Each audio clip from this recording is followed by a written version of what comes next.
Hello, and welcome to The Spark, a view of innovation in healthcare. I'm Rachel Schreiber, your co-host, and in this episode, we're speaking with Jeff Ruby, founder and CEO of Newtopia.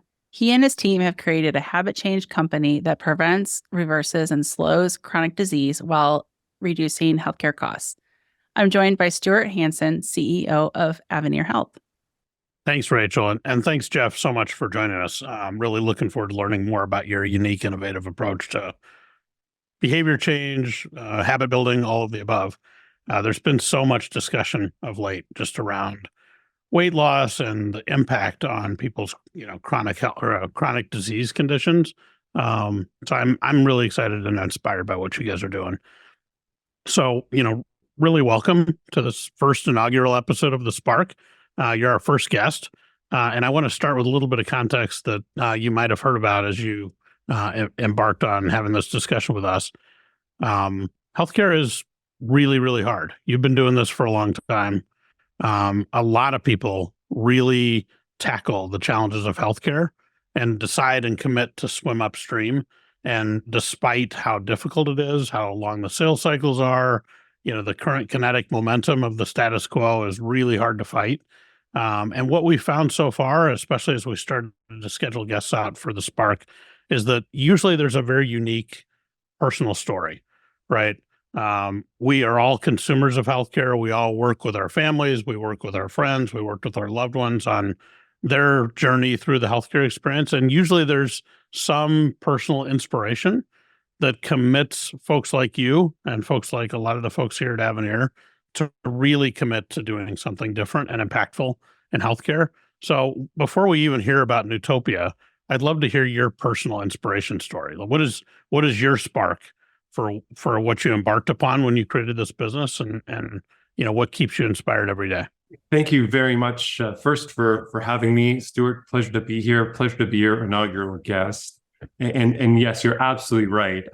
There's generally healthcare innovators or entrepreneurs, come from a personal place. Some men have to persevere. But it's generally that personal story that hopefully keeps people tethered to their true north. So for me, it was an experience with my dad. So I started out, I don't have a traditional healthcare background. I'm not a medical doctor or a health sciences professional at all. I did a JD MBA and thought I wanted to be a corporate lawyer, as many of my family members are.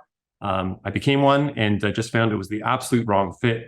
And I had a weird week in my life where on a Monday, I resigned my position as an associate at a big corporate firm. And 3 days later, on Thursday, I got a call from my dad. He was 54 years old at the time, was just diagnosed with abdominal cancer. And it was one of those weeks in your life when now my professional career was up in the air, my family's health was up in the air. And it sort of opened my eyes to what I now call our sick care system. And it was my dad's diagnosis that sort of made me aware of healthcare. Prior to that, really no one around me had been ill, and I had no reason to look at it. And what I was amazed by was just the massive system that opened up to embrace him in this illness. And yet what I was astounded by was where was anything to keep him out of it? And there was really nothing there but his own wits and his own decisions. And then it led a couple of weeks later, we pulled every string, as most of us do, to get into a doctor, first oncology appointment. My dad's first question was, "Doctor, how did I get this?" And the oncologist came back with, Mr. Ruby, a lot of this has to do with some unlucky genes and your lifestyle choices. And Stuart, I must admit, in that moment, I'd been at school a long time. That formula of genetics and lifestyle leading to cancer, no compute. I didn't know what he was talking about. Right. I also had this moment of, where does anybody find out this equation of lifestyle genes to stay healthy? And it really sort of lit up this itch that I've been scratching now for 20 years, over 4 startups to try to answer. And effectively, I wake up every day trying to figure that out, not just for my dad, but for millions of individuals who are just like my dad or others, and also for the payers out there who are largely intervening far too late in the equation. It's a sad but inspiring story, and certainly explains your lifelong your new lifelong passion, lifelong passion for what you're doing. Why don't you tell us a little bit about how your platform and team is tackling that issue? Yeah, so I would say, very much in the belief that in this equation of our human health, many of us have heard this statement before. The percentages may vary. You've got a social determinant component, a genetic component, but the very largest component is our lifestyle behaviors, the things we choose to do or not to do on a day-to-day basis. And so we really define ourselves as a habit change company that focuses on preventing, reversing, and slowing chronic disease by effectively building and stacking new durable habits in nutrition, exercise, and mental and emotional well-being, so that we can have a positive impact across physical risk factors, mental and emotional risk factors. So it's a whole health approach. And in doing so, we partner with whoever is at risk, whoever is the payer, could be a self-insured employer, could be a health system, more and more advanced primary care or risk-bearing providers, who need to deliver an outcome. We are remarkably good at engaging and delivering those outcomes effectively through behavior and repeat behavior change, which is why we call it habit change. And so I would define us as a humans helping humans, amplified by the world's best engagement technology, to do and achieve just that. And we go at risk for all of it. So we are a value-based provider in that if we don't deliver those outcomes, we don't get paid. That's great. That sounds really unique. Some of the aspects that you're talking about are the genetics that focus on habit change and going at risk. What are some other ways that you're, very different from other providers in the, in the industry? Well, so I would first say, as providers go, and I have a massive respect for providers writ large. Mm-hmm. Though generally, the provider focus out there has largely been on identifying, diagnosing, prescribing, treating, and ultimately, surgically managing illness. Mm-hmm. When you think about primary prevention as a focus and discipline, it isn't really there in any scaled way. In primary care and PCPs, again, critically important, that's not what they're trained to do. And so we're largely coming to fill just an unmet but massive need, which is who is helping and inspiring individuals to make the right choices, to stay healthy. And even if they are moving along that continuum, how do we manage to do that? So I would say, writ large, we're trying to fill a gap that doesn't exist in a scaled way. And to answer your question specifically, I'd say the secret sauce is in the way that we match up our participants to our inspirators, who are our coaches at Newtopia, through this personality matching and this focus on behavioral genetics and sort of genetic engagements. Really different, totally different than what anyone else is doing with genetics in the market today. Yeah, that's significant.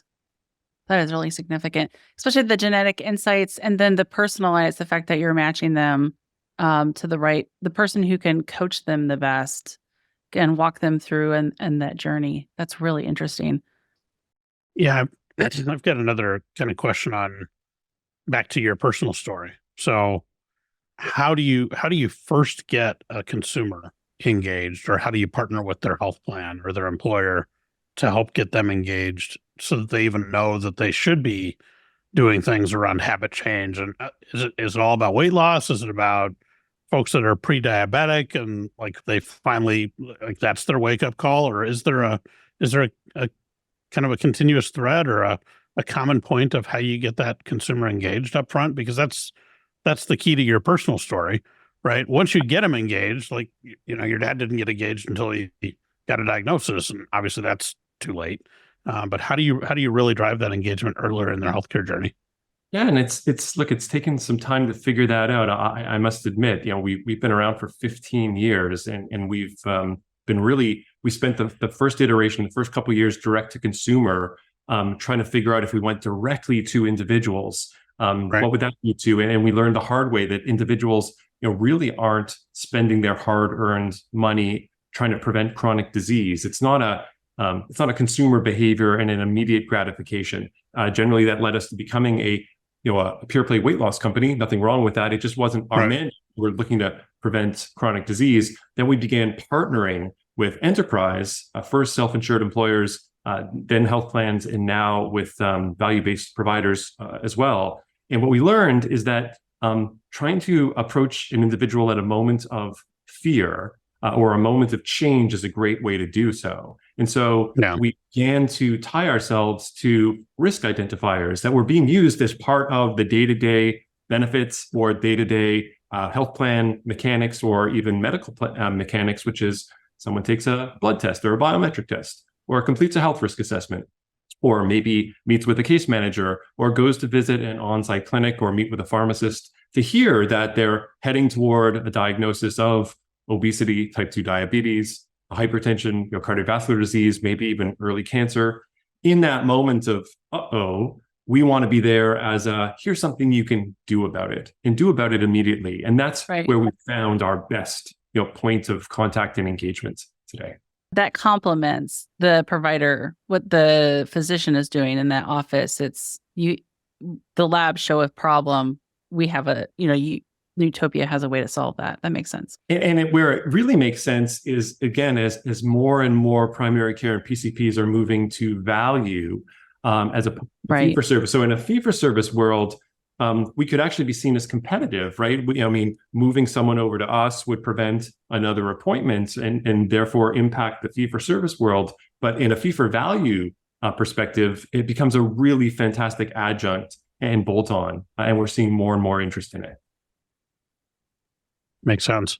Yeah, I think the other thing that's really cool about the model and the way you guys are tackling it is to really embrace the at-risk and value-based care component, and finding the right employers, right, and the right health plans, and getting the right data, the right cues to recognize that a patient's at risk, right, and a patient needs a value-based type of plan. That's really the key in terms of my thoughts in terms of where you get that consumer, that patient engaged.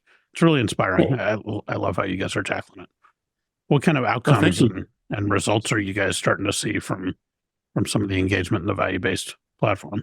They've been really fantastic. And the other iteration of Newtopia is we started our life inside of we wanted proof.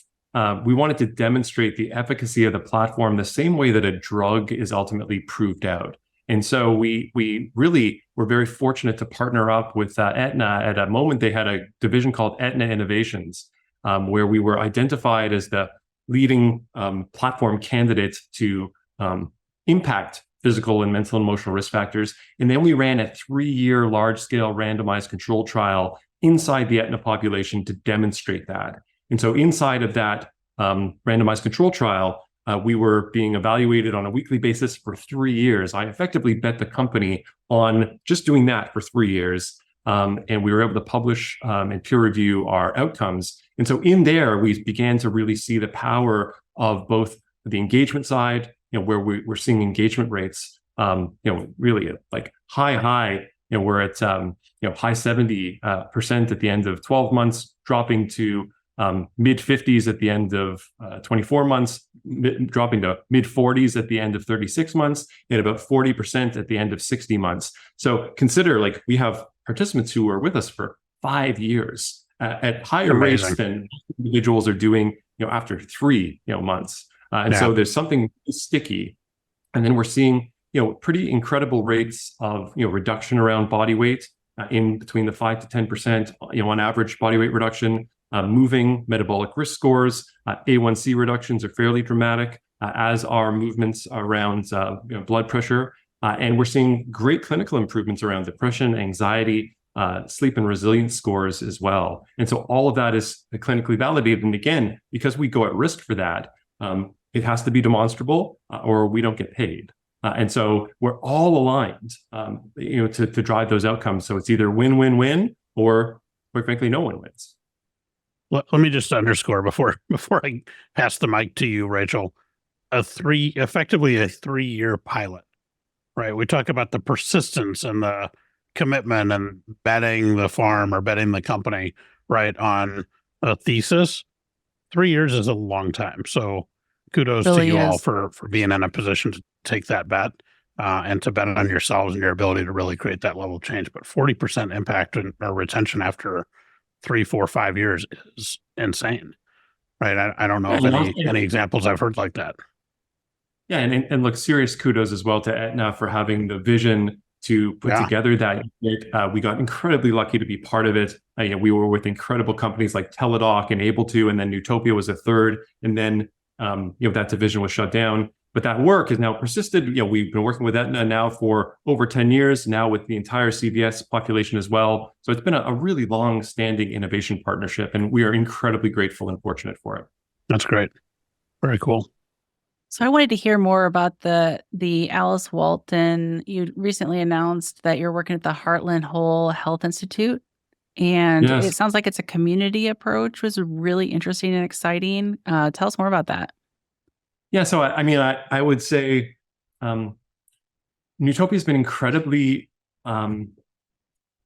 lucky and fortunate, and I think I mentioned, I think innovators attract other innovators. And so whether it was the innovation partnership we have with Aetna and now CVS Health that got us started, it then moved to JP Morgan Chase, and we completed the first and only Haven trial inside the JP Morgan population and continue that effort now with efforts with Morgan Health. We've worked with Accenture for years in their health innovation group. And now this represents another landmark innovation partnership.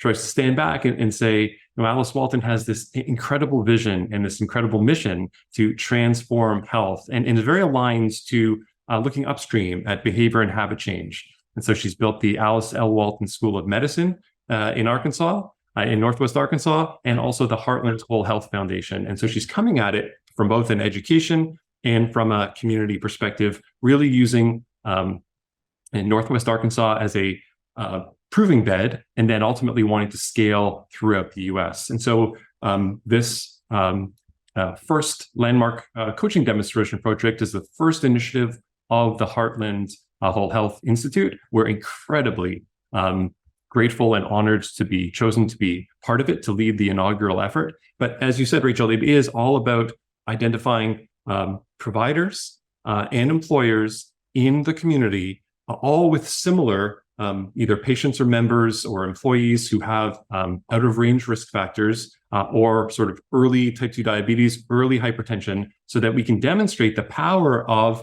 habit change to prevent, reverse, and slow those conditions, and also the ability to reduce costs in a significant way for whoever the payers are responsible for those individuals. That's expanding past the employer model. So I was working in the wellness disease management in the early 2000s, and it was an employer choosing a company and then adding to their benefits, or a payer saying, for my members in these populations, they're going to have access to this program. And maybe there's portals and there's challenges and things like this.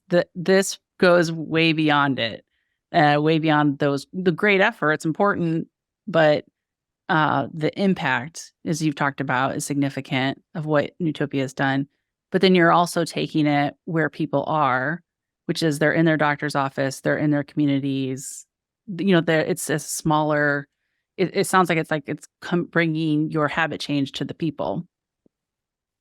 Yeah, very much so. And I mean, we're incredibly excited to be partnered with both Miss Walton and an institute that has the vision to do that, recognizes that it requires the community, the employers, and the providers all coming together to make an impact at a community level and a local level, but also having the vision that can scale and recognizing that. I think, what we've experienced is that for so long, there's been a question: are employers going to pay for this? Right. Are payers going to pay for this? Are now value-based providers going to pay for this? And I think what Ms. Walton has injected is, what's the role of philanthropy, and what's the role for foundations to come in and really catalyze and kickstart some of these efforts as well? And so again, just feel very grateful to be part of what we hope is going to be a really new groundswell moment with an incredible mission and mandate behind it to really demonstrate why looking further upstream, again, not necessarily sick care, which has been condition management, wonderful, but how do we prevent folks from having to do that in the first place and get move upstream earlier? That's the work that we're embarking on and that we're we take very, very seriously. Exciting. Congratulations. That's another great in a series of great partnerships for you all to partner with leading organizations on. I'm inspired by what you guys are going to be able to do with that. Very cool. Just shifting gears really quickly. One of the things that folks don't always talk about in healthcare, right? They're now talking more and more about wellness and preventative care as opposed to sick care. But another stepchild, if you will, in the healthcare or the wellness industry is around mental health. How do are you guys working to kind of translate this model of early signal identification into ensuring people are also taking care of the rest of themselves mentally and psychologically? Because stress, anxiety, like I think we're measuring a lot more mental health related issues and challenges, but we're certainly seeing a spike, and I've experienced that in our family as well. And it's just as severe as a cancer diagnosis or a cardiovascular condition, and can be even more dangerous for folks, long-term wellness. So 100% agree. And look, I would say there's been a dangerous labeling of physical health on one side and mental health on another. And there are a group of individuals that do one versus the other. And I think that designation needs to go away. There's one health. What happens here up matters here down, and vice versa. And so to try to suggest that what's happening physically isn't impacted mentally, and mentally it is impacting physically, is impossible. And so we really come at it from there's one health, and our whole person approach is very much how can we become a student of that individual, learn about them from a social determinant perspective, from a personality perspective, from a readiness to change perspective, from a genetic perspective, understand them physically and mentally, and then provide this coaching approach to build and stack new healthy habits, both physically and mentally. So ultimately, yes, we are looking to impact anxiety scores, depression scores, resilience, sleep, and mood, as equally as blood pressure, blood glucose, triglycerides, cholesterol, and or overall waist circumference.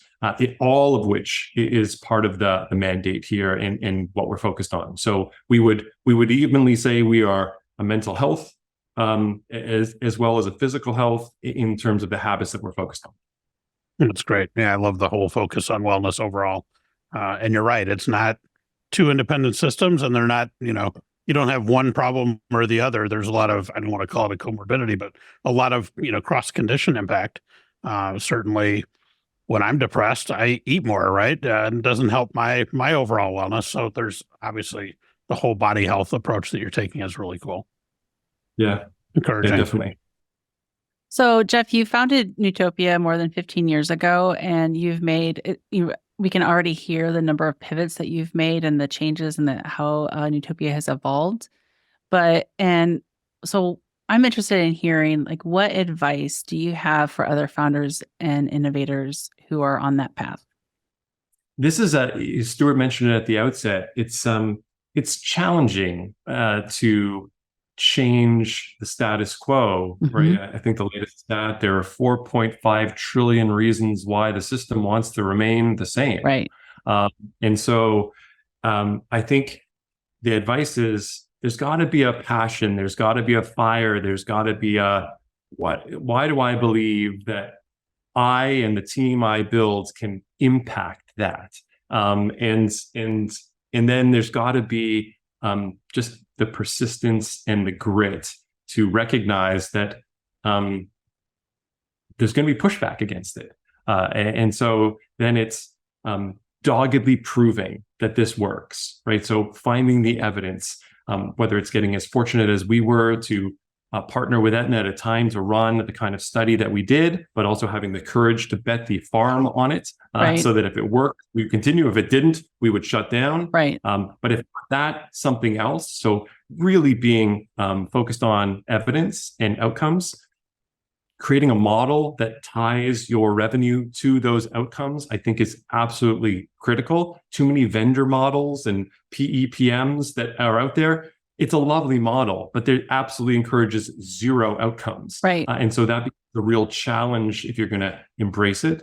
And then the next is just find a champion, find a partner. It could be a small local provider. It could be a local health system, could be a national or a regional, but really focus on those relationships. Prove it to them first. As big as the idea is, you have to prove it somewhere. And then from there, build.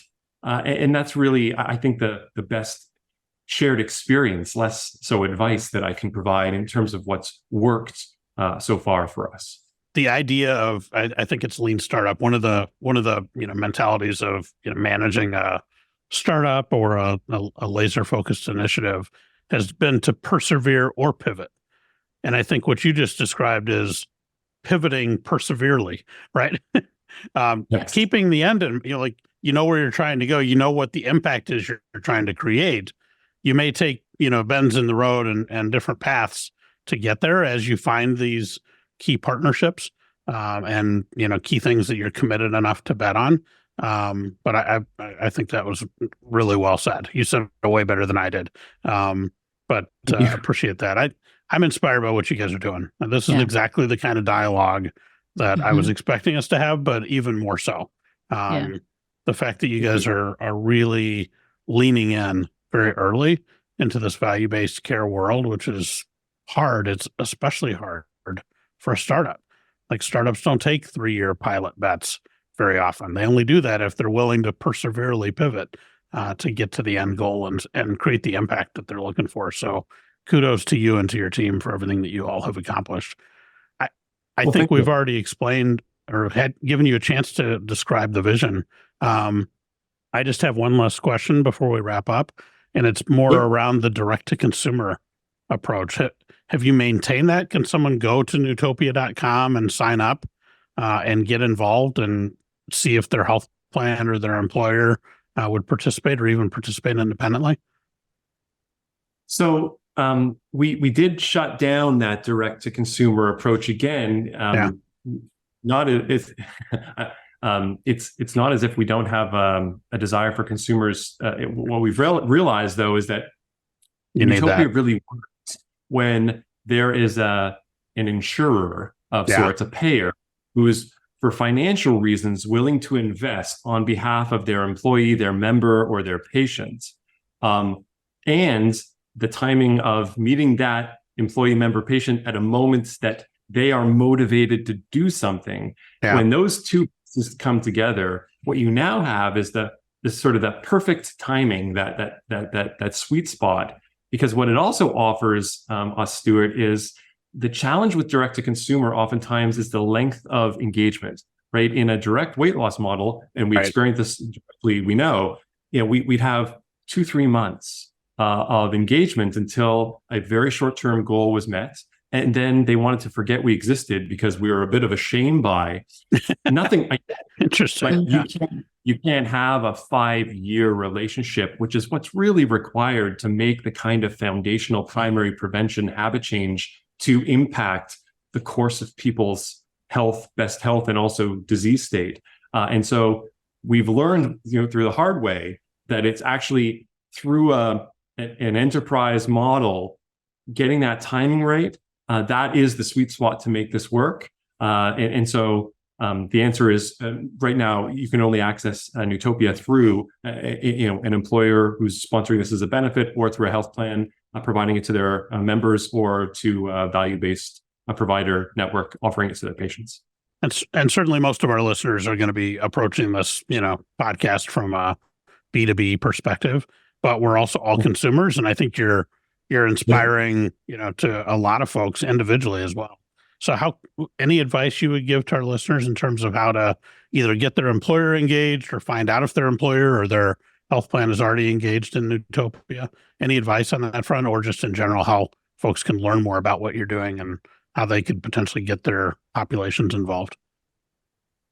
I mean, again, we're always looking for new relationships. I think we've just scratched the proverbial surface with some wonderful, innovative partners. And so I think it would just be asking your benefits leadership on the employer side, asking your health plan if this is a covered benefit through your health insurance, and or asking your PCP or your physician if this is something that they're extending as part of their value-based offering. Cool. Great advice. All right. Well, And- awesome. Thank you so much for all the discussion. Go ahead, Rachel. Terrific. Well, Yeah, to wrap up, I was going to ask you a wrap-up question of like what key phrase describes the vision of what you're creating? Is there a key phrase that describes it? I think what I've said a number of times is Newtopia is really trying to make healthcare about keeping people healthy as opposed to managing people once they've become ill. Mm-hmm. And so we're betting on individuals that we can inspire individuals to live healthier and remain healthier, whether that's on medications or off medications, especially in this whole conversations around GLP-1s. But it's really about making healthcare about keeping people healthy. Well, if we had 15 more minutes, we would talk about GLP-1s. A little bit of a deep dive topic. Yeah. It is. Maybe the big topic. Maybe we'll regroup with you on that one, Jeff. I think we want to. We'd love to. All right. Well, thanks for joining us today, Jeff. It's inspiring to hear how Newtopia is challenging the status quo and how you're driving habit change. And this is the kind of innovation that we as individuals need, and as our greater healthcare system, healthcare ecosystem needs. So, thank you for the important work that you're doing, and keep it up. Look forward to connecting with you again later. Thank you. I Congrats. so appreciate the invitation and the spotlight. Thank you very much to you both. Congrats right. and thank you.